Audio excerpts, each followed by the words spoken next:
Buenas tardes a todos los presentes y a los medios de comunicación, como siempre. Buenas tardes, Luis Carlos. Buenas tardes, Pepe. Estamos aquí esta tarde para poner en marcha la segunda de las jornadas de la programación que hemos puesto en marcha desde la Concejalía de Cultura y Educación para festejar lo que es el día de conmemorar el Día del Libro, que es el sábado 23 de abril, pero como por suerte tenemos muchas asociaciones, como la que tenemos aquí esta tarde, el Centro de Estudios Baraneros, y muchas personas que han querido participar en esta programación, pues la vamos a llevar a cabo durante aproximadamente 10 días, unos días antes del 23 de abril y unos días después. Acabarán el sábado 30 y empezamos ayer, que fue miércoles 20 de abril. Por lo tanto, pues bueno, congratularnos todos y darnos la enhorabuena, porque eso es lo bueno, que las asociaciones participen y que al final pues a las concejalías se lo ponéis muy fácil entre todas las asociaciones. Eso está bastante bien, y nosotros, como siempre, a disposición de todas las asociaciones, de todos los particulares que quieren participar, porque es lo más importante, que la gente y las asociaciones participen y se vean involucrados. Esta tarde vamos a escuchar a una conferencia que nos va a dar Luis Carlos. Pepe hará la presentación sobre León Felipe. Creo que parece muy interesante, porque además estábamos hablando aquí Luis Carlos y yo, que a veces también este tipo de conferencias, no solo que sean temas localistas o temas regionalistas, sino pues, conferencias sobre autores como puede ser León Felipe, pues pueden ser muy pedagógicas y muy interesantes para todo el público, ¿no? Que aprendamos mucho de gente que se ha dedicado a estudiar en detalle escritores como puede ser el poeta León Felipe, ¿no? Voy a recordar brevemente la agenda del fin de semana, de viernes, sábado y domingo, de la programación de la jornada de las dos concejalías, de la Concejalía de Cultura y de la Concejalía de Educación, y pasaré la palabra a Pepe. Le voy a lanzar un par de preguntas a Luis Carlos ya al principio, para que, bueno, seguro que durante la charla tendría pensado explicarla, pero ya se las dejo ahí en el aire, y conforme vaya dando su conferencia iremos viendo las respuestas. El viernes 22 a las 9 de la mañana, aquí en la biblioteca tendremos de nuevo a Marta Saurín. Agradecerle también a Marta Saurín, que ahí agradecimos a todas las asociaciones, pero a Marta, que lo hace a nivel personal, pues no, independiente de cualquier asociación, no le dimos esos agradecimientos por la colaboración que está haciéndonos con los colegios. Aquí en la biblioteca están haciendo unas actividades muy importantes por la mañana. Se llama Pon tu la voz con Marta Saurín, y enseña un poco a los niños y a las niñas que vienen de los distintos colegios de Abarán, pues el doblaje que se hace en las películas y en las series de animación. Mañana vienen los colegios de Virgen del Oro y San Pablo a las 9 de la mañana aquí en la biblioteca. A las 8 de nuevo tendremos aquí el Centro de Estudios Baraneros, que participa este año con cuatro actividades distintas. Por lo tanto, una de las asociaciones que más participan y que más fuerza están haciendo, con la presentación de los libros de Eloy Templado. Supongo que presenta los dos libros, Pepe, por el tema de la pandemia, ¿no? Que vendría a lo mejor. Presenta dos libros: El humo de las brisas y La libertad de las brisas. También estará Pepe con nosotros, de nuevo una actividad, como he dicho, del Centro de Estudios Baraneros. El sábado 23 de abril es el día fuerte, el plato fuerte de la jornada. A las 11 de la mañana tendremos en la ermita El amigo invisible de los libros, por la asociación Azarró y la Piña del Palpelillo, también implicada, que habrán personajes literarios de carne y hueso, donde pues tendrá seguro una actividad muy divertida con los más pequeños. A las 12:30 también en el Paseo de la Ermita hay un cuentacuentos de Carlos Izarde, de la compañía Esfera Teatro. A las 5 de la tarde aquí en la biblioteca hay un café literario del Club de Lectura Marilola Vargas. A las 8 la asociación 17 helados. Esto va a ser una actividad también muy llamativa en la zona trasera del ayuntamiento, el barrio donde está la calle Rafael Alberti. Va a hacer una actividad donde se van a leer poemas, va a haber una convivencia vecinal. En la Solana va a haber la calle es la calle Rafael Alberti, se va a hacer en concreto en el barrio Solana. Va a haber una convivencia vecinal, y creemos que va a ser una actividad muy interesante, pues en un rincón del pueblo que creo que es uno de los rincones más bonitos que tiene el pueblo, sobre todo también por lo que se esmeran los vecinos en tener la calle bien decorada, ¿no? Y a las 10 de la noche habrá un concierto en la Plaza Vieja, que actuará un grupo de ciencias llamado Tovarich, también organizado por 17 helados, en colaboración con las dos concejalías, y bueno, pues un poco de música, será homenaje a poetas españoles. Entonces el sábado 20 de abril creo que la programación bastante completa para ser el día del libro en concreto.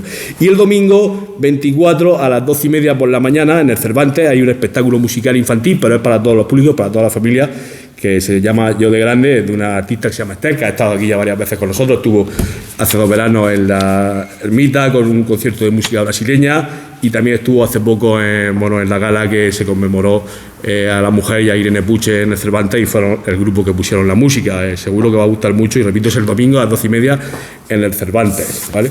Esa es la agenda para el fin de semana. Ya el lunes seguiremos recordando los actos de la semana que viene. Y ya, pues bueno, voy a pasar la palabra ahora a Pepe, que va a hacer la presentación de Luis Carlos. Yo voy a lanzarle 3 preguntas que seguro que las llevaría un poco en la conferencia que me iba a dar. Primero, ¿por qué León Felipe? ¿Por qué se dice que es un poeta que nunca ha sido reconocido del todo? ¿Vale? Y luego, ¿dónde exactamente? Porque también parece ser que es algo difícil y que no aparece, no hay un dato concreto. ¿Dónde encasillarlo? Parece ser que no se tiene claro si encasillarlo en la generación del 27 o antes o después. Son preguntas muy claves. Pues, y seguro que tú lo llevarías más o menos un poco para... Pero ya te las lanzo al principio, no hace falta que me las respondas tú tirándole a tu conferencia como lo tenías previsto, y seguro que irás dando la respuesta, ¿vale? Muchas gracias, y paso la palabra a Pepe. Cuidado, pásalo para arriba.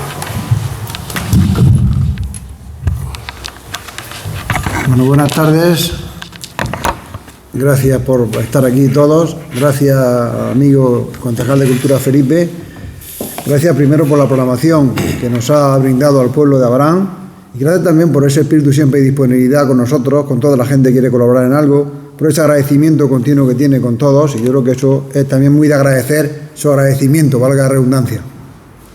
Realmente es una gran fiesta de la cultura, las actividades que se programaron, que se han programado para estos días, pues después del trasiego de la Semana Santa, conviene ahora tener un tiempo de quietud, de tranquilidad, para disfrutar de algo tan mágico como es el libro. Dice en una de sus greguerías Ramón Gómez de la Serna que el libro es el salvavidas de la soledad, y ha demostrado ser un buen remedio al que mucha gente ha acudido en estos meses de aislamiento que hemos pasado y padecido. Dentro de esta programación completa y variada, el Centro de Estudios Sabananeros, como otras asociaciones, aportamos nuestro grano de arena, protagonizando algunas de sus componentes, las actividades varias que se han programado, siempre con la máxima de poner cada uno sus talentos, sus capacidades al servicio de la sociedad, del pueblo en el que vivimos. Ese es el mejor secreto para que un pueblo progrese y siga hacia adelante. Y así, con este principio de poner al servicio de la sociedad los talentos, las capacidades de cada uno, Luis Carlos nos traerá hoy su labor de lectura y profundización en la obra de un poeta tan relevante como seguramente desconocido. Y es que el ponente de esta noche, Luis Carlos, es por encima de todo un hombre inquieto que, como León Felipe, hizo por accidente, diría yo, la carrera de farmacia, aunque su verdadera vocación va por otros derroteros, por los caminos de las humanidades, en su más amplio sentido. Pues Luis Carlos no solo ama la literatura, sino que es un gran conocedor de la ópera y de la zarzuela, además de un apasionado cinéfilo. Hoy está aquí para descubrirnos un poco más la figura y la obra de León Felipe, poeta del siglo XX que algunos incluyen en la generación del 27, aunque su ubicación no es, como ha preguntado Felipe, no es demasiado cierta, pero lo de menos es la etiqueta. Pero la verdad es que está semioculto entre los grandes poetas que han merecido el favor de los críticos y también de los profesores de literatura. Yo confieso que después de tantos años, León Felipe, no solamente yo, prácticamente no seré nunca en clase León Felipe. Yo leo toda la poesía desde el siglo XX incluso, pero León Felipe es un autor que prácticamente pasa desapercibido entre los grandes poetas que merecen su hueco en el canon de la literatura. León Felipe está, por tanto, ahí casi en la oscuridad, sin apenas ser leído o estudiado o comentado. Por eso Luis Carlos viene a paliar esta situación de injusticia y desconocimiento, y seguro que a partir de esta tarde, de vez en cuando, sobre todo en momentos de soledad, echaremos manos de su poesía como un bello y placentero salvavidas. Pues Luis Carlos tiene la palabra. Muchas gracias, concejal Felipe, por tus palabras y esas preguntas que efectivamente encuadran, yo diría que encuadran el grueso que yo quiero dedicar a este hombre, que como tanto tú como mi amigo Pepe habéis definido como el gran desconocido, el gran ausente de la poesía española. Qué pena, como él diría. Y bueno, muchas gracias también a las palabras de Pepe. Yo me conformaría simplemente con haceros llegar, yo no voy a enseñar nada, porque lo que yo pueda enseñar luego os metéis en internet y más o menos puede venir, ¿no? Más o menos. Pero yo, pues, lo que me gustaría sería un poco integrar la obra de este hombre, conocerlo un poquito más, dentro de lo desconocido que era. Y digo que era desconocido porque ni él mismo se conocía. Él estaba tejido, por llamarlo así, por, ¿cómo diría yo, no? Por un tejido de contradicciones. Y es que, como decía Ortega y Gasset, el hombre está hecho de contradicciones, aunque no lo aparente, ¿no? De contradicciones, o yo diría en vez de contradicciones, quizás contrastes. Y la figura de León Felipe está llena de muchos contrastes. Dicho lo cual, pues me vais a permitir que empiece recitándolo. Qué pena si este camino fuera de muchísimas leguas y siempre se repitieran los mismos pueblos, las mismas ventas, los mismos rebaños, las mismas rencuas. Qué pena si esta vida tuviera, esta vida nuestra, 1000 años de existencia. ¿Quién la haría hasta el fin llevadera? ¿Quién la soportaría toda sin protestas? ¿Quién hace 10 siglos en la historia y no la cierra al ver las mismas cosas siempre con distinta fecha? Los mismos hombres, las mismas guerras, los mismos tiranos, las mismas cadenas, los mismos farsantes, las mismas sectas y los mismos poetas. Qué pena que sea todo siempre de la misma manera. León Felipe, estamos viendo que aparte de todo eso, en este primer poema con el que he querido introducir su figura un poco en esta especie de, no voy a decir conferencia y charla, de contexto con vosotros, con todos los que estáis aquí, que estamos en familia, pues León Felipe aquí lo vemos también como una persona que se adelanta un poco al futuro, ¿no? Lo veremos. Parece como un visionario, nos habla de guerra, nos habla de gente, nos habla de dictadores, nos habla de asesinos, nos habla de fratricidas, nos está diciendo este hombre que estamos viendo y que vamos a ver los mismos hombres, las mismas guerras, los mismos tiranos, las mismas cadenas, los mismos farsantes. Y nada mejor que mirar ahora lo que está pasando, por desgracia, para el mundo, ¿no? Con todo el tema de Rusia y Ucrania y lo que de rondaré Morena, por desgracia, pienso yo. Pero bueno, es un poco con lo que he querido empezar con León Felipe y para hacernos un poco, para meternos en meollo. La vida de León Felipe ha estado marcada desde siempre por el eterno viaje desde su niñez. Nació en Tábara, un pueblecito de la localidad de Zamora, de la provincia de Zamora, el 11 de abril de 1884. O sea que hace 10 días justamente celebraríamos también su aniversario, ¿no? 2 años después se trasladó con su familia a Sequeros, en la provincia de Salamanca, y apenas 7 más tarde a Santander. Vemos ya cómo su vida ya está marcada por lo que va a ser siempre su vida, hasta los 84 años en que muere en México, el camino, andar. No sabe por dónde muchas veces, pero transita camino, se hace camino al andar, con Machado. Su padre era notario, y eso fue lo que marcó en mucho momento, ¿no? Este constante viajar, este emplazamiento diverso del hogar familiar, y determinaba, aún sin saberlo él, el destino itinerario del futuro poeta. Su nombre verdadero, fijaos también en el nombre, en el apellido, era León Felipe, era León Camino Galicia, hijo de Higinia Camino de la Rosa, de su anecdótico, y Valeriana García Ayala. Fue miembro de una familia numerosa compuesta por 5 hermanos más. Pero ya en su apellido ya sabemos lo que iba a ser su vida. Camino, Felipe, Camino, Galicia. Después ya su nombre literario será León Felipe. Siempre recordaría este hombre con afecto su origen y la impronta de las gentes y paisajes castellanos en su obra, de los primeros años en que vivió, ¿no? Como en estos versos de: oh, este viejo y roto violín, escritos cuando ya había cumplido 80 años. ¿Quién ha dicho que yo no soy español? Soy español. Tal vez soy el español desconocido. Me echaron un día de la casa. Dijeron que yo era la oveja negra de la familia y nadie se ha acordado ya de mí. Pero soy español. Nací en Castilla. En Santander, el joven León Felipe realizó sus estudios escolares y de bachillerato y a principios del siglo pasado, en 1900, inició su formación universitaria. Ya por entonces, con una fuerte vocación teatral e interés en conocer a su ídolo literario, él lo tenía un poco como en mente, aunque no se había dedicado profundamente a estudiarlos, ¿no? Por complacer a su padre, estudia la carrera de farmacia, que era entonces una de las más cortas que había. Entonces digo, además tenía la facilidad entonces de que no estaban restringidas sus aperturas como ahora, ¿no? Entonces se podía poner farmacia o se quisiera. Y este hombre pues puso una farmacia después de la carrera, aunque ahora veremos que no se dedicó mucho a ella, sinceramente, ¿no? Le costó trabajo sacar la carrera, era mal estudiante, pero ahí estaba, ¿no? Completó el primer año preparatorio en Valladolid, consiguió continuarlos en la Universidad Central de Madrid, donde se licenció al fin en 1905.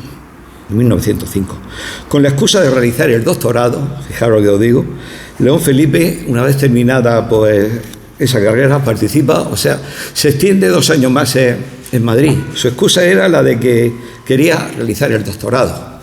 El padre era notario, tenían dinero, una familia acomodada, y allá que se queda 2 años más en Madrid. Y es cuando ya empieza a participar en la vida literaria, en el ambiente literario que se vivía en Madrid. Asiste a estrenos teatrales, a conferencias, a declamaciones de poesía, y ahí es donde empieza a descubrir la obra de Shakespeare, que más tarde, en su faceta de adaptador, que también la tuvo y muy grande, pues también estudió idiomas, adaptaría muchas veces a Shakespeare al español. A la vuelta a Santander, León Felipe llega y abre 2 farmacias, primero una y después otra, sin éxito ninguna de las 2.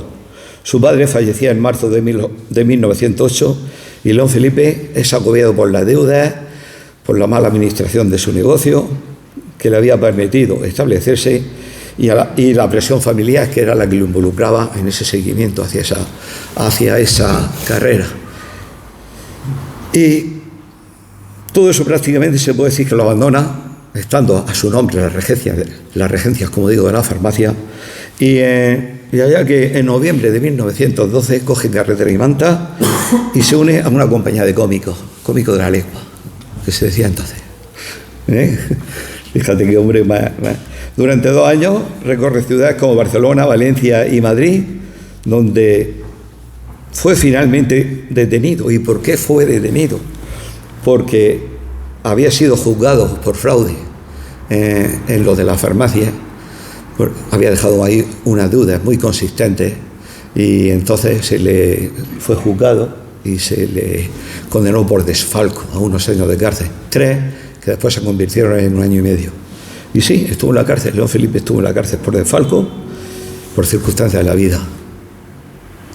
En esta altura yo me pregunto, ¿quién es más que nadie? ¿O quién podemos decir que lleva una vida recta o una vida lineal? Decía Tennessee Williams que ¿qué es recto? Recto puede ser una calle, a lo mejor más o menos recta, ¿no? Una línea que se traza con una regla, pero el corazón humano nunca es recto. Por eso, antes de poner, como somos muy dados los humanos en todas partes y en todas las épocas, a juzgar, juzguemos a nosotros mismos y siempre pensemos en las circunstancias. Yo soy yo y mis circunstancias. Y esas fueron las circunstancias de León Felipe, que lo iban a estar 2 años y medio en la cárcel. Las cuales, pues no, 1 año y medio. En las cuales, pues realmente, en esos años, conoce el Quijote, lee el Quijote y se enamora de la figura de este personaje. Más que del resto de obras de Cervantes, lo suyo fue el Quijote. Se enamoró de ese personaje inquieto, siempre luchando contra imposibles, contra molinos de viento, que iba por el camino, idealizando la vida y enfrentándose a todo por amor a su amada, a doña Dulcinea, que existía en su subconsciente y que fue el que le hizo vivir esa vida tan vibrante. León Felipe verdaderamente sería un poco como Quijote. Bueno, hemos dicho que recorre esa ciudad de Barcelona, Valencia y Madrid, y en la cárcel lee el Quijote, y ahí verdaderamente es cuando da inicio a su carrera literaria. Escribe allí unos sonetos. Tras su puesta en libertad, a mediados de 1916, retornó a su actividad farmacéutica una temporada en Balmaseda, Vizcaya, siempre gracias a la influencia de su cuñado, que era un personaje muy relevante en aquel momento, y le consiguió que abriera otra farmacia en Vizcaya. Allí reside su hermana y este hombre, su cuñado, que tanto lo ayudaría en aquellos momentos. Allí publicó su primer poema. En 1918, León Felipe vuelve a Madrid, donde alternó una vida entre la indigencia y la subsistencia, gracias a diversas traducciones y sustituciones temporales en farmacias de Toledo y Ávila. Llegó a estar pidiendo limosna a este hombre, fijaos, ¿no? Y ahí siguió viviendo, ¿no? Y en uno de sus poemas llega a decir que, estando una vez pidiendo limosna, fue ayudado por una prostituta. Una prostituta se apoyó de él, le dio limosna y lo apoyó bastante, lo ayudó. Para que veáis, muchas veces no, o para que veamos las vueltas que da la vida y cómo en realidad, pues, sí, como las películas. Dice mi amigo, efectivamente. Yo creo que es que la vida incluso supera la película. A ver, ¿verdad? Oye, y si hacemos aquí una especie de charla en un momento dado o de cambio de parecer, perfecto por mí, ¿no? Ya que estamos en familia. Y lo has dicho muy bien, Pablo, ¿no? Sí, como en las películas. Pero fíjate, una prostituta que a lo mejor está asociado en el subconsciente de muchas mentes a una persona desarrollada, a una persona mala, una persona, y luego pues el corazón que muchos tienen, ¿no? O que en muchos estamentos de la sociedad más bajos nos encontramos auténticas joyas, auténticos tesoros. Verle. Pero bueno, sigamos con León Felipe. León Felipe, decimos que acepta la regencia en la provincia de Guadalajara, en el pueblo de Almonací de Zorita, y allí adopta ya el nombre literario definitivo, León Felipe.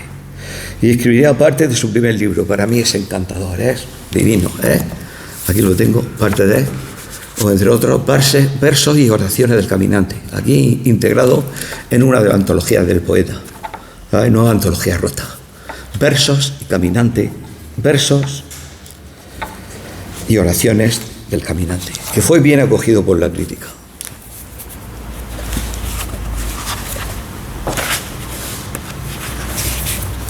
Unos poemas verdaderamente que no tiene desperdicio ninguno de ellos. Sabemos que no hay una tierra ni estrellas prometidas. Lo sabemos, Señor, lo sabemos, y seguimos contigo trabajando.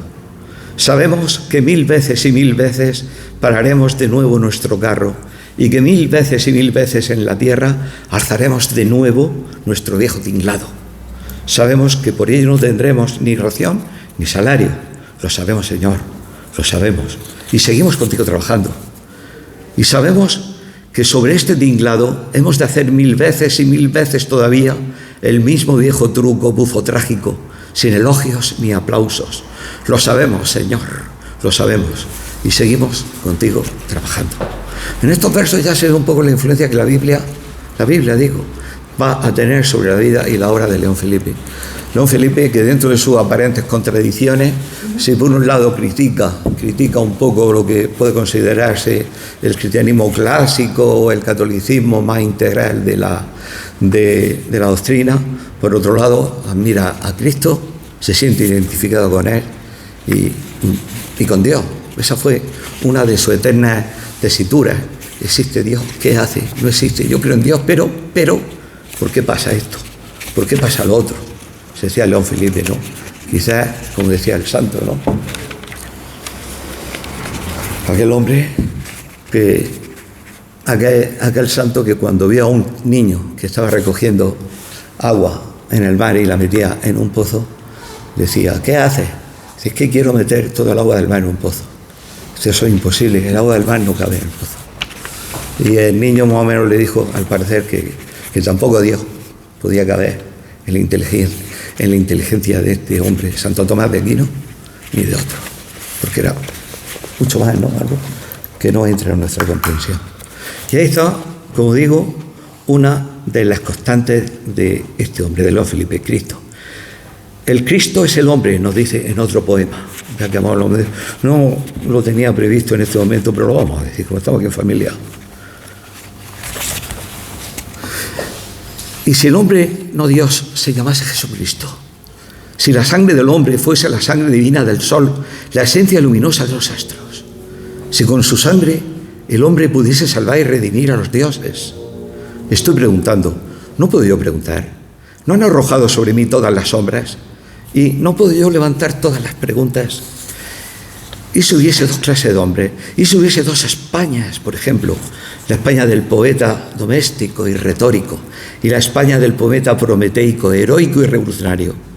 La España de las formas que se desgastan y de las esencias eternas, la de las formas que se mueren y la de las esencias que comienzan a organizarse de nuevo.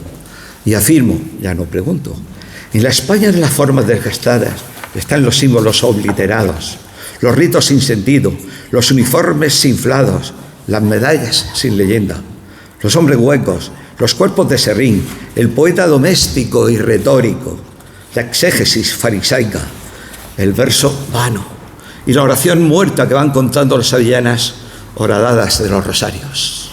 Dios, la fuerza original y creadora, se ha ido de este mundo y todo se ha quedado sin sustancia. En la España de las esencias que quieren organizarse de nuevo están las ráfagas primeras que mueven las entrañas de la tierra, los huracanes incontrolables que sacuden la sustancia dormida, la sustancia prístina de que está hecho el árbol y el cuerpo del hombre. Y están también los terremotos que rompen la tierra, desgarran la carne y desbordan los ríos y las arterias de nuestra anatomía para dar salida al espíritu encadenado y mostrarle su camino hacia la renovación y hacia la luz. Y más adelante en este poema más termina así: el hombre es lo que importa, el hombre ahí desnudo bajo la noche frente al misterio, con su tragedia a cuestas, con su verdadera tragedia, con su única tragedia, la que surge, la que se alza cuando preguntamos, cuando gritamos en el viento: ¿quién soy yo? Ahí nos dice ya quién es. Y el viento no responde, y no responde nadie. ¿Quién es el hombre? Tal vez sea Cristo, porque el Cristo no ha muerto, y el Cristo no es el rey como quieren los cristeros y los católicos políticos y tramposos. El Cristo es el hombre, la sangre del hombre, de cualquier hombre. Esto lo afirmo, no lo pregunto. No puedo yo afirmar. Ahí vemos ya un poco la trascendencia, de este poeta que quiere conocer a Dios y que emparenta al Cristo por el hombre, con el hombre humilde, con el hombre trabajador, con el hombre que gana su sustento, con el hombre noble. Ese es el León Felipe que un poco quiere darse a conocer sobre todo, ¿no? Este hombre que, como digo, en este libro de versos y oraciones del caminante lo dice todo y nos lo cuenta todo de una manera muy sencilla y de una manera genial.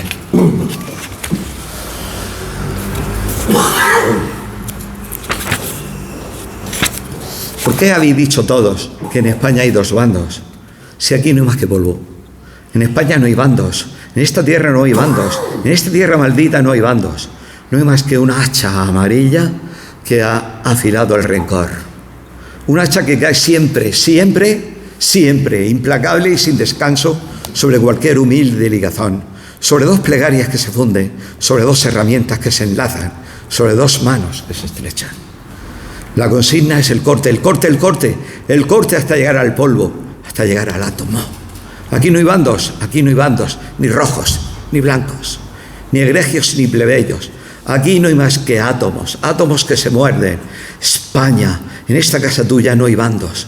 Aquí no hay más que polvo, polvo y una hacha antigua, indestructible y destructora, que se volvió y se vuelve contra tu misma carne. Cuando te cercan las raposas, vuelan sobre tus torres y tus campos todos los gavilanes enemigos, y tu hijo blande el hacha y sobre su propio hermano. Tu enemigo es tu sangre y el barro de tu choza.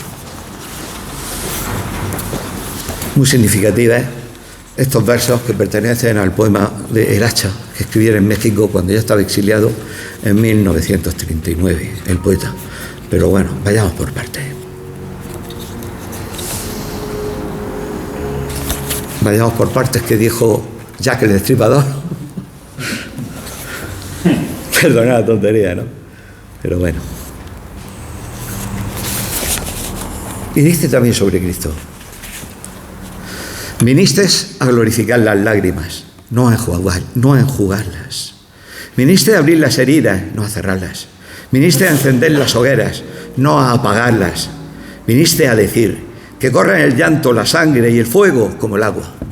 Y fijaos, y por otro lado, en ese mismo libro, Versos y oraciones del caminante, nos dice en el poema llamado Oración: Señor, yo te amo porque juegas limpio, sin trampas, sin milagros, porque dejas que salga paso a paso, sin trucos, sin utopías, carta a carta, sin cambiazos, tu formidable solitario. Es un poeta que se preocupa de esa parte espiritual del hombre y que no deja de pensar en Dios de alguna manera y de Cristo como una personalización del hombre. Quiere acercar Cristo al hombre, en una palabra, ¿no?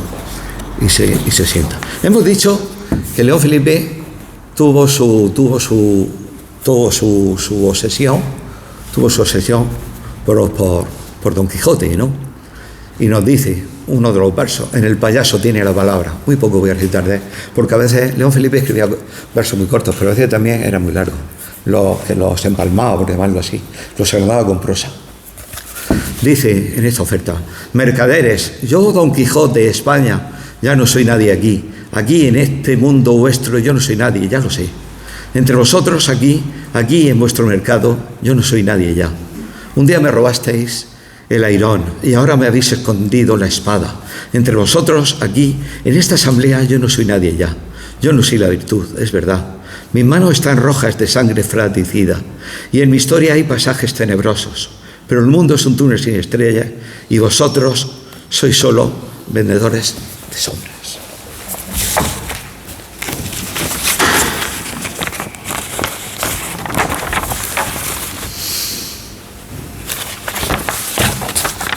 Entre 1920 y 1922, León Felipe trabajó como administrador de hospitales en la colonia de Guinea Ecuatorial.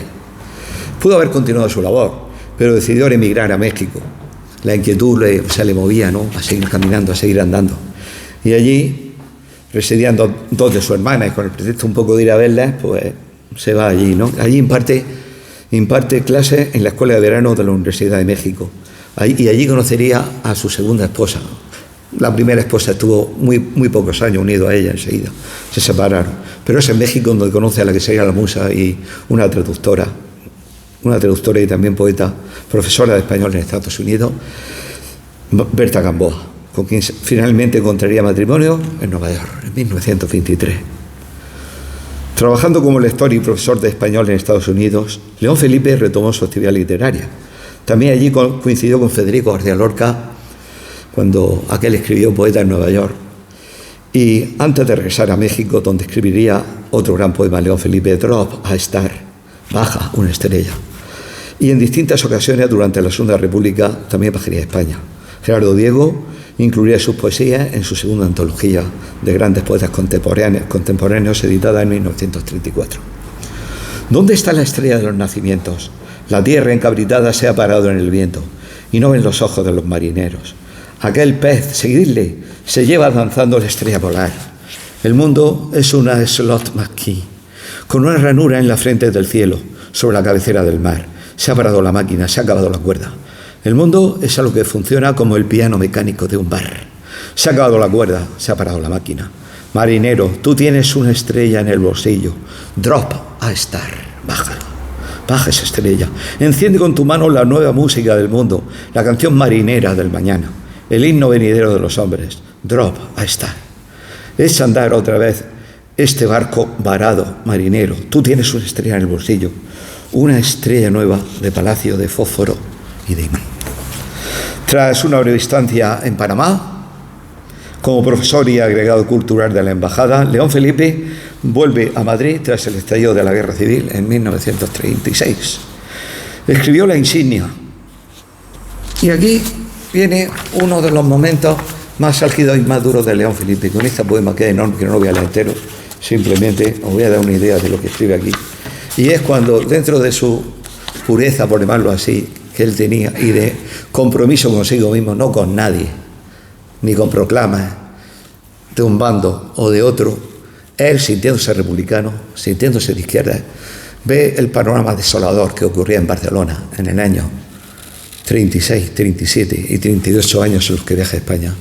Y no tiene más camino que, siendo fiel a sí mismo, da una conferencia en un teatro en Barcelona y ahí se atreve a escribir un poema y a recitar un poema que sería La insignia y que le trajo no pocos problemas con las autoridades republicanas y con muchos partidos de izquierda, sobre todo con los anarquistas. Y empieza así La insignia, ¿no? ¿Sabes por qué fue tan criticado y tan perseguido en aquel momento, no? Ni lo querían lo uno, ni lo querían lo otro, cada uno por su... Pero él fue siempre fiel a sí mismo, dentro, como he dicho antes, de sus contradicciones y de no encontrarse a sí mismo. ¿Habéis hablado ya todos? ¿Habéis hablado ya todos los españoles? ¿Ha hablado el gran responsable revolucionario y los pequeños responsables? ¿Ha hablado el alto comisario y los comisarios subalternos? ¿Han hablado los partidos políticos? ¿Han hablado los gremios, los comités y los sindicatos? Han hablado los obreros y los campesinos, han hablado los menestrales, ha hablado el peluquero, el mozo de café y el limpiabotas. Y han hablado los eternos demagogos también, han hablado todos. Creo que han hablado todos. ¿Falta alguno? ¿Hay algún español que no haya pronunciado su palabra? Nadie responde. Silencio. Entonces falto yo solo, porque el poeta no ha hablado todavía. ¿Quién ha dicho que ya no hay poetas en el mundo? ¿Quién ha dicho que ya no hay profetas?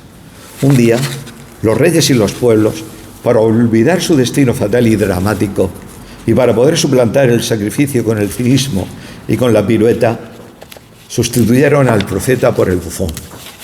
Pero el profeta no es más que la voz vernácula de un pueblo, la voz legítima de su historia, el grito de la tierra primera que se levanta en el barullo del mercado sobre el vocerío de los traficantes.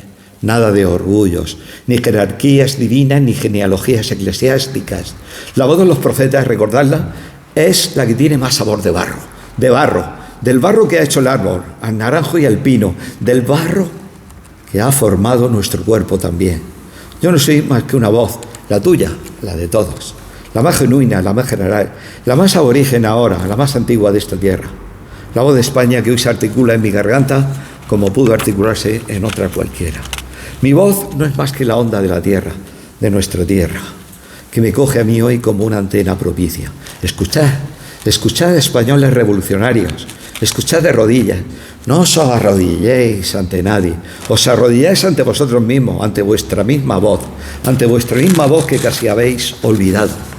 De rodillas, escuchad, españoles revolucionarios, españoles de la España legítima que lleva en sus manos el mensaje genuino de la raza, para colocarlo humildemente en el cuadro armonioso de la historia universal del mañana. Ahí estáis, miradlo, ahí están, los conocéis bien, andan por toda Valencia, están en la retaguardia de Madrid y en la retaguardia de Barcelona también, están en todas las retaguardias, son los comités, los partidillos, las banderías, los sindicatos, los guerrilleros criminales de la retaguardia ciudadana. Ahí los tenéis abrazados a su botín reciente, guardándole, defendiéndole, con una avaricia que no tuvo nunca el más degradado burgués. A su botín, abrazados a su botín, porque no tenéis más que botín, no le llamáis ni incautación siquiera. El botín se hace derecho legítimo cuando está sellado por una victoria última y heroica. Se va de lo doméstico a lo histórico y de lo histórico a lo épico. Y este ha sido siempre el orden que ha llevado la conducta del español en la historia. En el ágora está en sus transacciones. Bueno, así continúa y expone de manera un tanto simbólica, pero que es escuchada y es sabido por todos y enseguida lo comprende, que está haciendo una crítica a muchas, no de la Inquisición, a muchos de los robos que se cometían, vuelvo a decir, por una parte, por otra, aquí estamos hablando de una España en concreto, ¿no? También que tuvo sus sombras, como todo en la vida, ¿verdad? Y ahí le reprende y valientemente. Bueno, pues este poema que se alarga y se alarga y se alarga, ¿no? Y que habla también de los desunidos que estaban, ¿no? Los anarquistas en lucha contra los comunistas, los republicanos divididos en banderíos también, ¿no?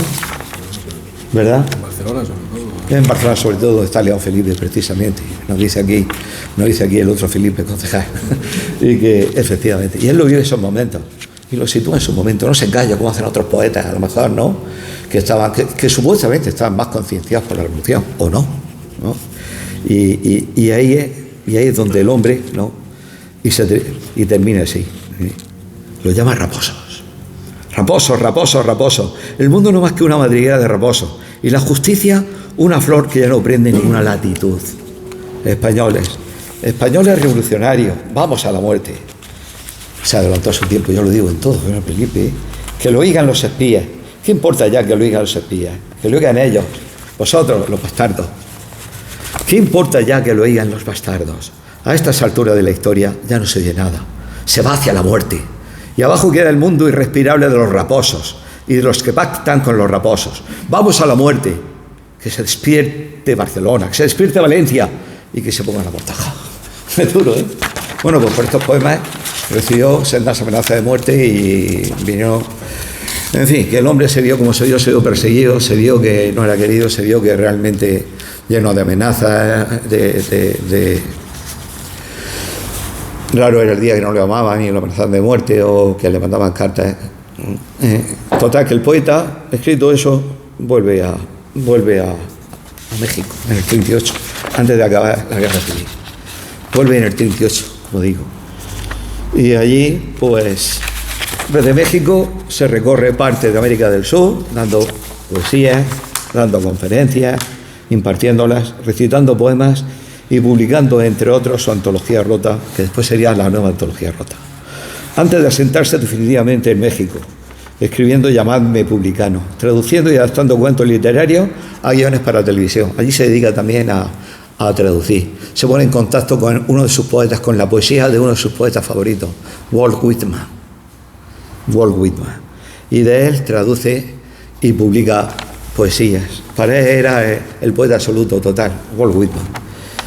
La poesía llega como un gendarme a la casa del crimen. Ahí está, viene porque le ha llamado yo. Ya viene con su ademán desnudo, con su mirada sin eclipse, con su mirada sin cortinas, con su mirada que no se esconde nunca bajo el toldo de los párpados, ni a la sombra de las pestañas. Viene con su mirada abierta siempre. La poesía llega con su postura fría, cínica y misericorde, como un soldado terrible, como un sayón, como un sargento encargado del cacheo y del desahucio, como un oficial eclesiástico de la Inquisición, como el escribano con su marzo de infolio donde se va. Luego Felipe escribe mucho allí y sabe que no se va a publicar en España. Por él escribe sobre todo porque le gustaba escribir, porque le gustaba transmitir. Decía lo que pensaba en cada momento, ¿no? Fueran versos cortos, fueran versos largos, fueran versos que vemos, por ejemplo, que son auténticos libros de texto, lo que escribe, y que él se siente inspirado pues a escribir eso. Se siente libre, aunque se siente foráneo, se siente humillado porque no está en su país, se siente fuera de su país, no puede volver a España. Antes viajaba, venía, iba, ¿no? Ahora no puede volver a España, está perseguido, ¿no? Y resulta que eso, que no lo quieren ni lo uno ni lo quieren los otros. Y así está. Quisiéramos, no sé si podremos poner ahora un momento, Pepe, cuando escribe su poema Vencido, que alguno pensaría, fíjate, es que este hombre ya lo digo y lo voy a repetir 1000 veces, y perdonadme que sea tan repetido en ese sentido, parece que se ha adelantado su tiempo a la historia. Sabía un poco lo que iba a pasar de alguna manera, ¿no? Y era tanto lo que vibraba en él, lo que le hacía sentir los problemas de la gente. Sabía que iba a venir una guerra. Y dice en 1920, en el libro que tantas veces he comentado aquí, ¿no? Los versos de Rocío Antercambiante, nos dice lo que... Espera un momento que la recito y después mi amigo Pepe pone la versión que hizo Serrat de ella.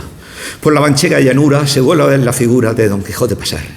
Y ahora, ociosa y abollada, va en el rucio la armadura. Y va ocioso el caballero, sin peto y sin espaldar. Va cargado de amargura, que allá encontró sepultura su amoroso batallar.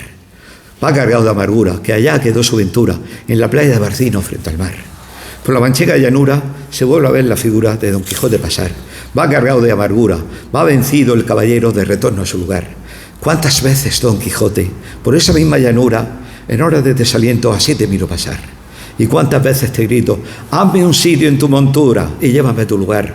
Hazme un sitio en tu montura, caballero derrotado, hazme un sitio en tu montura, que yo también voy cargado de amargura y no puedo batallar. Ponme a la grupa contigo, caballero del honor, ponme a la grupa contigo y llévame a ser contigo pastor.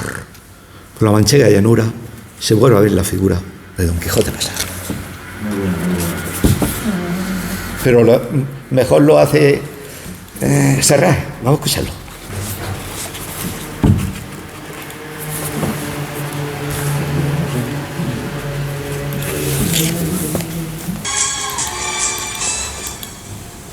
León Felipe, interpretado por Serrat. Menuda conjunción, ¿eh? Y a este nivel, que os quisiera hablando luego un poquito más, pero quiero ceder la palabra a una persona que está conmigo. Van a ser dos, si Pepe quiere. Quiero ceder la palabra a un amigo que va a recitar una poesía también de León Felipe, que le damos también, porque precisamente nos da idea con eso la multitud de temas que este hombre trataba y lo bien que lo hacía y cómo lo sentía. Y hay personas, claro, que sienten perfectamente lo que sentimos la Semana Santa, estupendamente, en un aspecto, en otro. León Felipe también lo sintió y escribió unos versos. Y entonces, mi querido amigo Álvaro Carpena nos va a recitar unos versos de León Felipe sobre la Semana Santa, que él conoce, y además lo va a hacer mejor que yo porque lo hace sin leer, se lo conoce de memoria. Así que te cedo mi sitio. ¿Te cedo mi sitio? No, Felipe. Es que aquí tiene ya el micrófono y después yo ya. No, se lo puede ver, no. Bueno, venga. Vamos. Claro.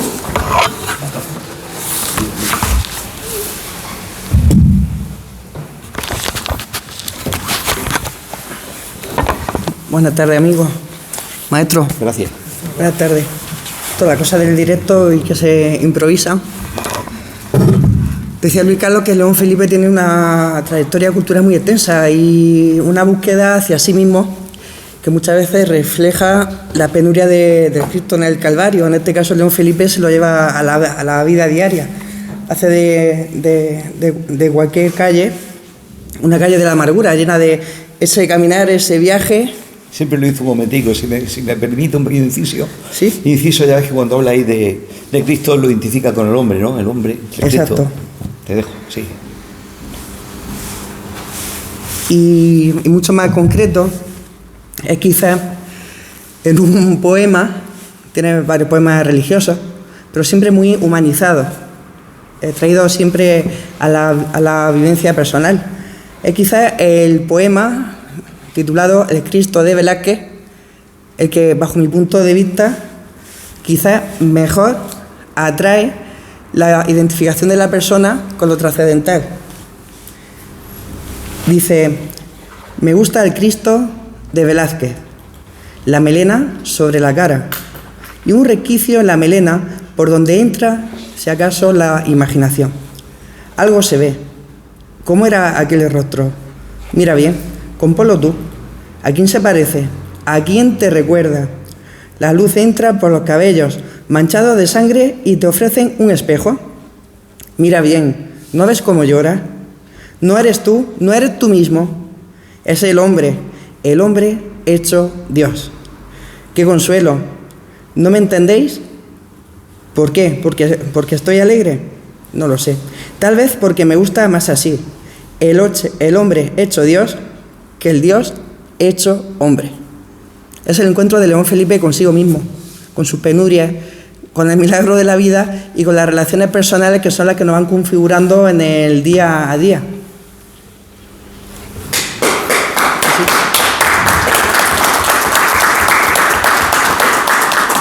Muchas gracias.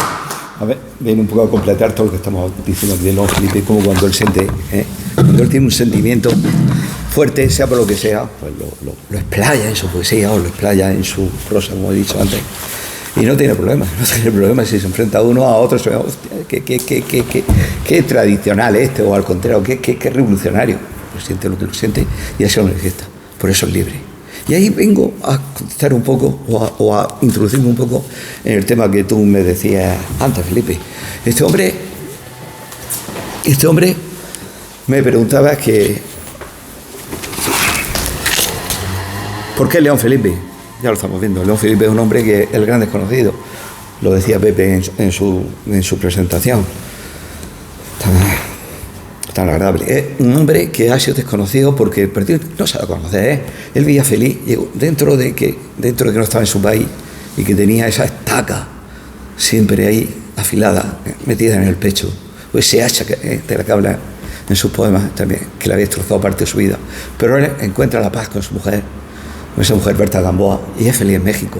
Y entonces, él no se preocupa de que no se ha conocido. de que no se ha desconocido, ya se hablaba entonces ya, aún antes de morir Franco, lógicamente, Federico García Lorca, Rafael Alberti, Neruda era chileno, pero bueno, lo digo aquí porque está muy vinculado a España, ¿no? Y otros ya menos, por llamar así, conflictismos, como Vicente Alessandri, Gerardo Diego, pero toda esta gente, pues sí, era conocida, y León Felipe no. León Felipe por eso, ¿no? Porque lo mismo, porque a él no la ataban, ideología, ideología, él tiene su propia ideología, y a él no lo ataban banderíos. Tengo que decir esto porque es políticamente correcto, o porque me identifico con esto o con lo otro. Lo decía porque así lo sentía el hombre, ¿no? A lo mejor no decía lo correcto, porque él mismo, ¿cuántas veces he dicho aquí que muchas veces se buscaba a sí mismo? No se encontraba, pero es que no encontramos a alguien que al menos se daba cuenta de que no se encontraba. Y ahí estaba, ¿no? Entonces, por eso es por lo de León Felipe, traerle un poco a colación para que lo recordé un poquito más y lo saqué un poquito a nuestro pequeño nivel, cada uno leyendo, si le interesa alguna vez volver más a la historia de León Felipe, leer algún poema o estar en contacto con lo que fue León Felipe. Por eso, no es lo mismo hablar de León Felipe que de García Lorca, que se han hecho multitud de conferencias en las que se harán, y aún no conocemos a García Lorca, por ejemplo, ¿no? León Felipe con más motivo porque se le conoce menos. Pepe decía que siendo profesor, pues apenas se le mencionan los libros de texto, ¿verdad? Ni se recitan poemas de él. Y una pena, ¿verdad? Por lo que estamos viendo. Ya no por lo que yo diga, por lo que es. No lo digo yo. Lo dice su propia historia, y sus propios versos. Porque vamos, lo que acabamos de escuchar vencidos, fijaos, parece que estamos en plena guerra, en plena, y una batalla. Marca mucho cuando se prepara, por ejemplo, esa actividad, tiene una serie de escritores que maneja y al final eso marca mucho también luego lo que lee cada uno a lo largo de su día, y León Felipe no aparece nunca. Es una pena, ¿os dais cuenta? Por eso yo no soy nadie, a lo mejor yo para hablar de León Felipe, pero yo dentro un poco de que siempre lo han mirado, o sea, lo poco que he leído desde pequeño y después mucho más de él, pues aquí un personaje, y para mi sorpresa ha sido un poeta desconocido y maldito. Maldito porque prácticamente no lo han querido ni los unos ni los otros, por lo que tenía de libre. Maldito. Era una duda que teníamos, ayer lo hablábamos, pero Luis y yo no teníamos claro lo de maldito exactamente, o sea, sabíamos que no era en ningún momento en términos... No, lo teníamos clarísimo, ¿no? Pero quería, seguro que lo... El maldito en la poesía a lo mejor nos acordamos más de Baudelaire o de Verlaine, gente esta así francesa, ¿no? Que escribía cosas muy arriesgadas en su tiempo, ¿verdad? En el punto de mira un poco entre los dos bandos, ¿no? Entonces... Claro, por eso era maldito, porque bueno, a uno lo odiaban, no quería venir a España nunca, y el otro pues no le interesaba tampoco, porque él no se sentía perfectamente o unánimemente fiel a lo que dijera, ¿no? Sino que él tenía sus propias ideas y cuando veía algo malo, pues sí lo reflejaba, para entendernos, no algo que no le gustaba.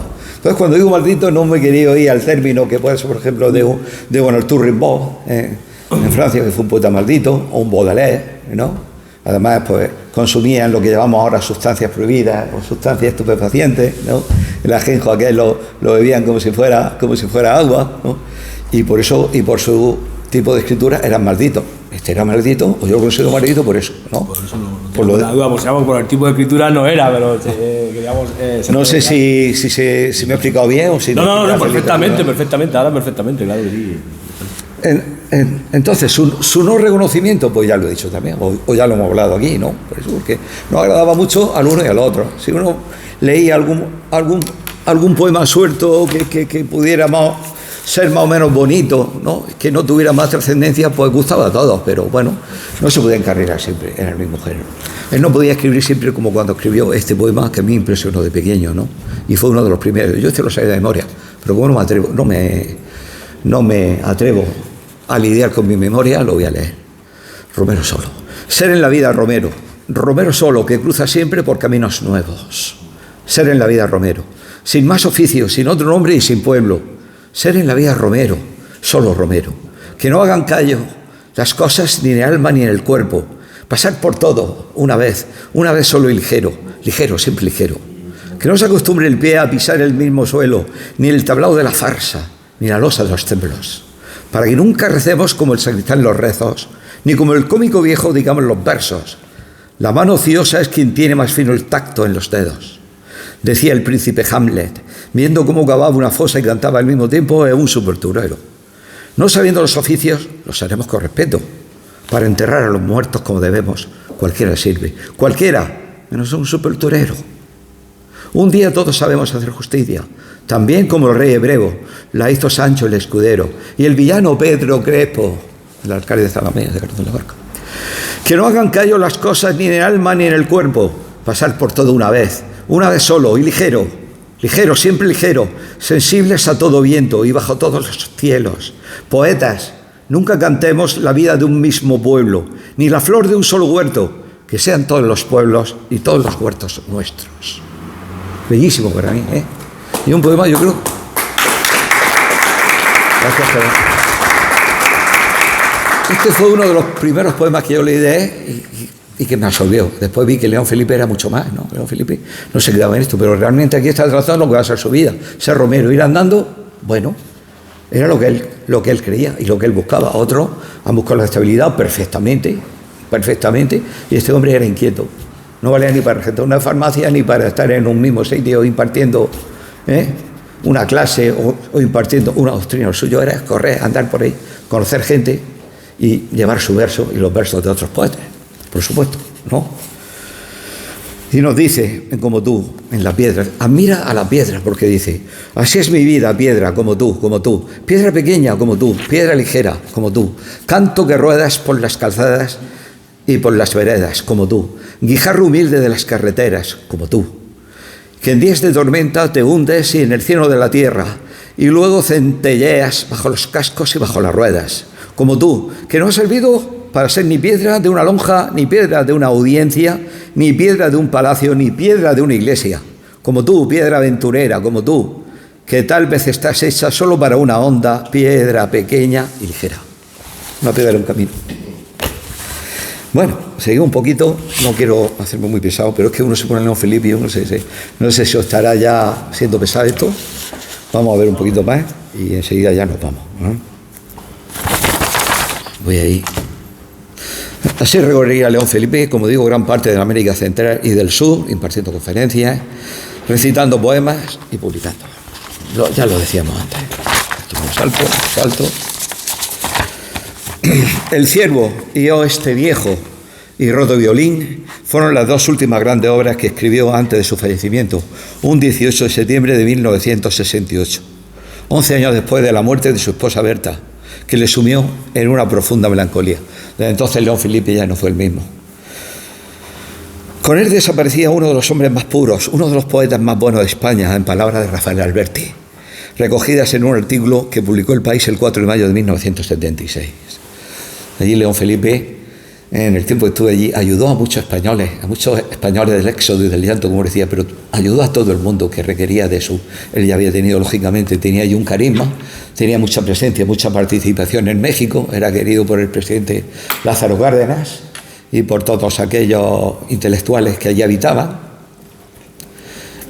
por Lugo Viñal incluso, y tanto otros. Y es un poco, no sé si conocía la anécdota, vivencia, que allí apadrinó a Sara Montiel, lo sabéis, ¿no? ¿O no? Sara Montiel regaló, después de hacer cine en España, mucho antes, ¿no? Hacía cine histórico con Juan de Orduña, hizo varias películas de corte histórico que se transitaban entonces, en los años 40. En los 40 de corte entre histórico, tradicionalista y falangista, por llamarlo así. Y esta mujer viaja después a México, no se siente a gusto totalmente en España y se va a México. Allí, antes incluso de México, hace cine en América. Se llegó a casar con un director de gran prestigio, Anthony Mann.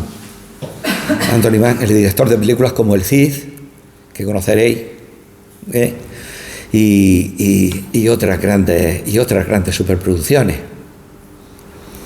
Se casa con Anthony Mann, como digo, ¿no? Y le hace feliz. Anthony Mann trabaja en una película en la que ella era protagonista, pero menos. El protagonista era Mario Lanza, que cantaba en esa película, dedicó un poco a la vida de lo que era la ópera, entonces, de un artista de la ópera. Y entonces hizo, como digo, esa película con Anthony Mann y después se casa con él. Y después se separaron, se divorciaron. Pero bueno, quiero enlazar un poco, quiero mencionar un poco también la trayectoria un poco casi paralela que tiene Sara Montiel con León Felipe, porque después de hacer esas películas españolas en su momento tradicionalistas y después pasar a América a hacer alguna que otra película, pues recala en México y allí conoce a León Felipe. Y para entonces, fijaos, de una actriz, no sabía leer. Cuando digo no sabía leer, no lo digo taxativamente, no sabía leer bien, no sabía recitar, no sabía poner énfasis en sus interpretaciones. Y lo hacía muy bien en sus películas, a pesar de todo. Pues nada, la coge León Felipe y le enseña lo que es recitar, le enseña lo que es poner énfasis en la poesía. La enseña prácticamente a leer y la introduce en México. Y Sara Montiel siempre estaría agradecida a León Felipe. León Felipe era un hombre ya mayor, ¿no? Y sintió a tener quien no, ¿sabes? Y más en aquel momento, conforme estaba la Sara, ¿no? Sus abdominales y su... En fin, tiene una atracción tremenda sobre... No la persiguió ni la acosó en ningún momento, pero sí se siente muy atraído por esta mujer, ¿no? Yo creo que fue un amor romántico lo que tuvo dentro de lo que cabe, mejor porque no obtuvo, no lo sé, ¿no? No vamos a entrar en esos detalles ahora, porque ya sabemos que Sara Montiel fue una mujer también muy adelantada a su tiempo y que se prodigó mucho, tanto en el cine como en camas, como en fin. Y no por eso deja de ser admirable, que no caray. Bueno, pues ya digo que Sara Montiel siempre tuvo palabras de agradecimiento hacia el poeta, ¿eh? Se sintió tan vinculada a él y tan recogida en él y tan estimulada en él, que fue un poco el cine que hizo Sara Montiel en México, fue propiciado en gran parte por León Felipe. Y eso que León Felipe tuvo ahí su adversario.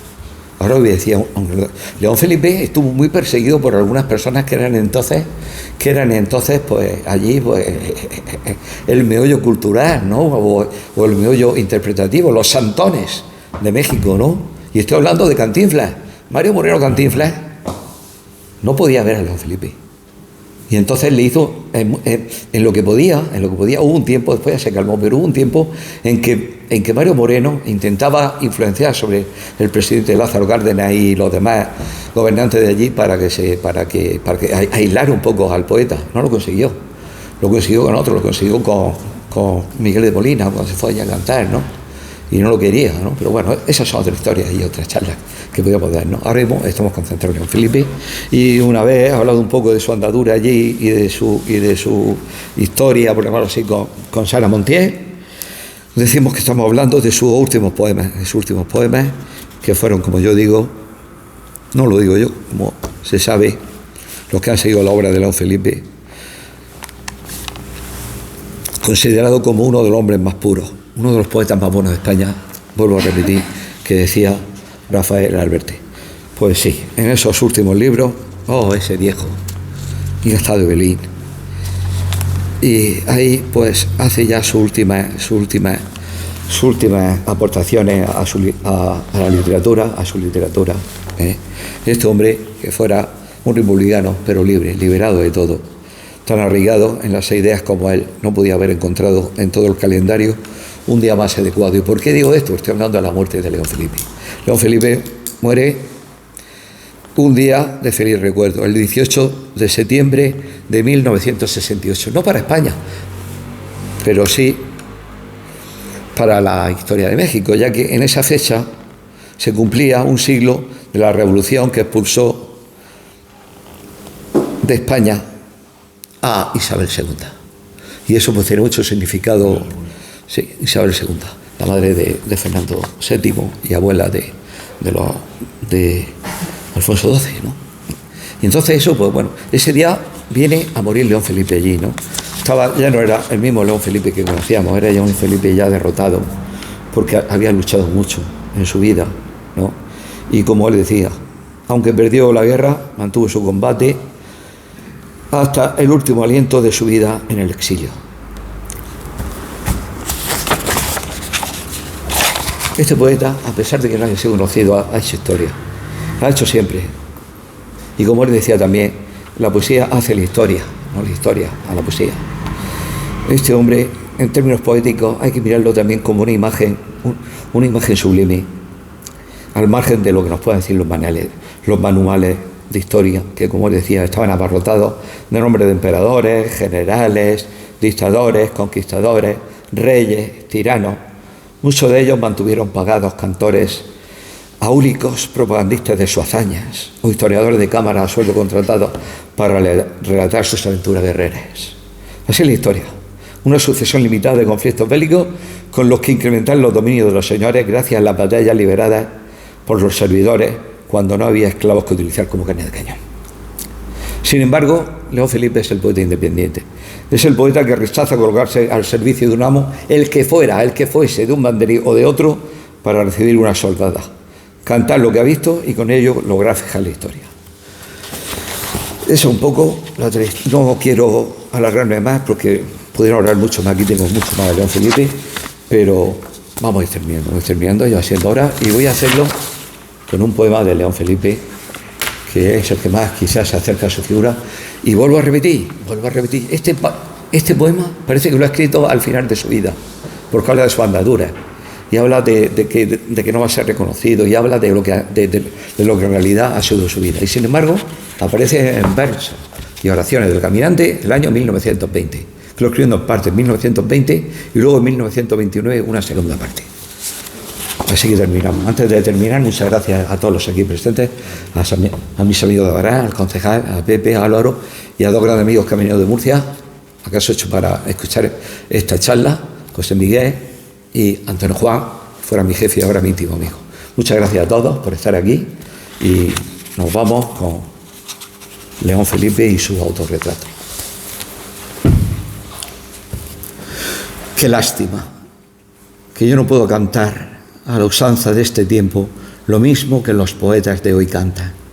Qué lástima que yo no pueda entonar con una voz engolada esas brillantes romanzas a las glorias de la patria. Qué lástima que yo no tenga una patria. Sé que la historia es la misma siempre, que pasa desde una tierra a otra tierra, desde una raza a otra raza, como pasan esas tormentas de estío, desde esta a aquella comarca. Qué lástima que yo no tenga comarca. Patria chica, tierra provinciana. Debí nacer en la entraña de la estepa castellana y fui a nacer en un pueblo del que no recuerdo nada. Pasé los días azules de mi infancia en Salamanca y mi juventud, una juventud sombría, en la montaña. Después ya no he vuelto a salir al ancla y ninguna de estas tierras me levanta ni me exalta para poder cantar siempre en la misma tonada, al mismo río que pasa rodando las mismas aguas, al mismo cielo, al mismo campo y en la misma casa. Qué lástima que yo no tenga una casa solariega y blasonada, una casa en que guardara, a más de otras cosas raras, un sillón viejo de cuero, una mesa bolillada y el retrato de mi abuelo que ganara una batalla. Qué lástima que yo no tenga un abuelo que ganara una batalla, retratado con una mano cruzada en el pecho y la otra mano en el puño de la espada. Y qué lástima que yo no tenga siquiera una espada. Porque, ¿qué voy a cantar si no tengo ni una patria, ni una tierra provinciana, ni una casa solariega y blasonada, ni el retrato de mi abuelo que ganara una batalla, ni un sillón viejo de cuero, ni una mesa, ni una espada? ¿Qué voy a cantar si soy un paria que apenas tiene una capa? Sin embargo, en esta tierra de España y en un pueblo de la Alcarria hay una casa en la que estoy de posada y donde tengo prestadas una mesa de pino y una silla de paja. Un libro tengo también y todo mi ajuar se halla en una sala muy amplia y muy blanca que está en la parte más baja y más fresca de la casa. Tiene una luz muy clara, esta sala tan amplia y tan blanca. Una luz muy clara que entra por una ventana que da a una calle muy ancha. Y a la luz de esa ventana vengo todas las mañanas, aquí me siento sobre mi silla de paja, y venzo las horas largas leyendo en mi libro y viendo cómo pasa la gente al través de la ventana. Cosas de poca importancia. Parecen un libro y el cristal de una ventana en un pueblo de la Alcarria. Y sin embargo, le basta para sentir todo el ritmo de la vida a mi alma. Que todo el ritmo del mundo por estos cristales pasa. Cuando pasa ese pastor que va detrás de las cabras, con una enorme callada, esa mujer agobiada, con una carga de leña en la espalda, esos mendigos que vienen arrastrando sus miserias de Pastrana, y esa niña que va a la escuela de tan mala gana. Esa niña hace un alto en mi ventana, lo hace siempre, y se queda a los cristales pegada como si fuera una estampa. Qué gracia tiene su cara en el cristal aplastada, con la barbilla sumida y la naricilla chata. Yo me río mucho mirándola y la digo que es una niña muy guapa. Ella entonces me llama tonto y se marcha. Pobre niña. Ya no pasa por esta calle tan ancha, caminando hacia la escuela de muy mala gana, ni se para en mi ventana, ni se queda en los cristales pegada, como si fuera una estampa. Que un día se puso mala, muy mala, y otro día doblaron por ella, ha muerto las campanas. Y en una tarde muy clara, por esta calle tan ancha, a través de la ventana, vi cómo se la llevaban en una caja muy blanca. En una caja muy blanca que tenía un cristalito en la tapa. Por aquel cristal se la veía la cara, lo mismo que cuando estaba pegadita al cristal de mi ventana. Al cristal de esta ventana, que ahora me recuerda siempre el cristalito de aquella caja tan blanca. Todo el ritmo de la vida pasa por este cristal de mi ventana. Y la muerte también pasa. Qué lástima que no he podido cantar otras hazañas porque no tengo una patria, ni una tierra provinciana, ni una casa solariega y blasonada, ni el retrato de un mi abuelo que ganara una batalla, ni un sitio viejo de cuero, ni una mesa, ni una espada. Y soy un paria que apenas tengo una capa. Venga, forzado a cantar cosas de poca importancia.